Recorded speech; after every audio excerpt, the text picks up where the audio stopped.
The next topic is about read-only memory. So we have already seen the SRAM and SDRAM. So which are volatile memories? Means the content which are stored in these memories will be lost whenever the power is turned off. So here is the PPT which is going to describe some of the points why we need the read-only memories. So let us see these points. SRAM and SDRAM chips are volatile, means lose the contents when the power is turned off. Many applications needs memory devices to retain contents after the power is turned off. Means so whenever the power is off, then also it has to retain the content. For example, computer is turned on, the operating system must be loaded from the disk into the memory. Store instructions which would load the OS from the disk. Need to store these instructions so that they will not be lost after the power is turned off. We need to store the instruction into the non-volatile memory. So these are some of the reasons where the memory retention is very much required. Non-volatile memory is read in a same manner as volatile memory. That is whatever the operation which we are performing with the random access memory, the same type of operations can also be done with read-only memory. The only thing is we are writing only once. Separate writing process is needed to place information in this memory. Okay, so that is for writing we are using some particular manner. So we'll come to know in a few seconds how to write. Okay. Normal operation involves only reading the data. This type of memory is called read-only memory.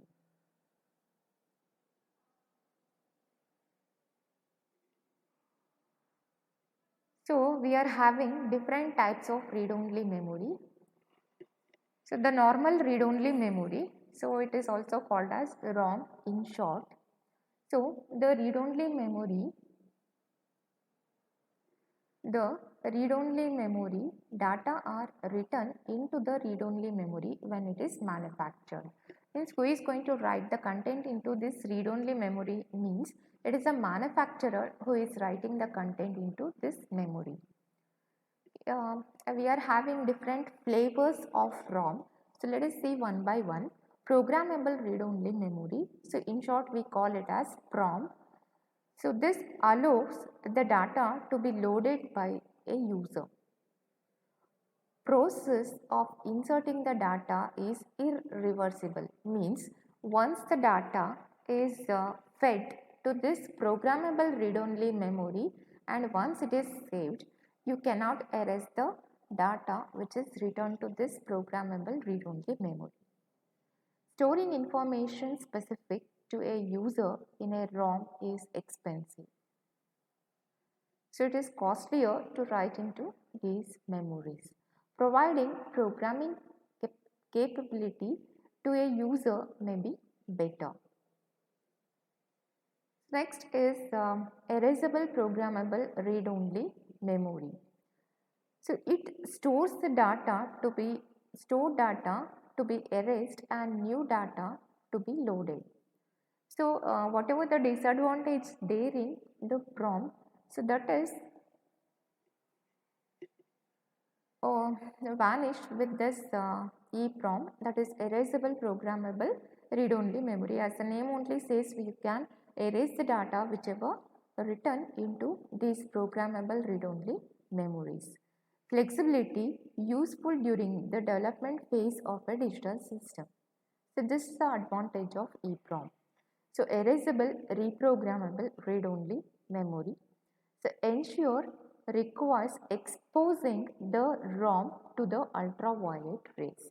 Means if you want to erase the content which are written into this programmable read-only memory, then you have to expose that EEPROM to the ultraviolet rays.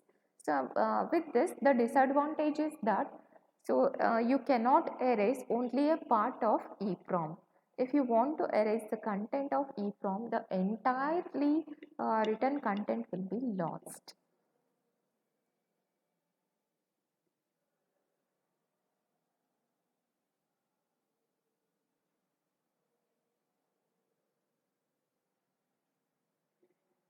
The next and the last type of ROM is electrically erasable programmable read-only memory. So in short, we call it as EEPROM. So sometimes it is also called as E-square PROM. So we can call it as EEPROM, or sometimes it is also called as E-square PROM.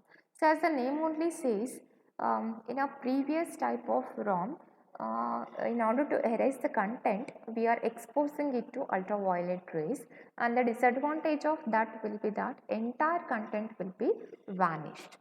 So to erase the part of these EEPROM, so here we are having electrically erasable. To erase the content of EEPROM, they have to be exposed to the ultraviolet light. So the disadvantage of the previous one. Okay. So with this E-square PROM, what we can do means only the partial deleting should also be done with E-square PROM. So physically removed from the circuit. So E-square PROMs, the content can be stored and erased electrically. So this is about different types of ROMs.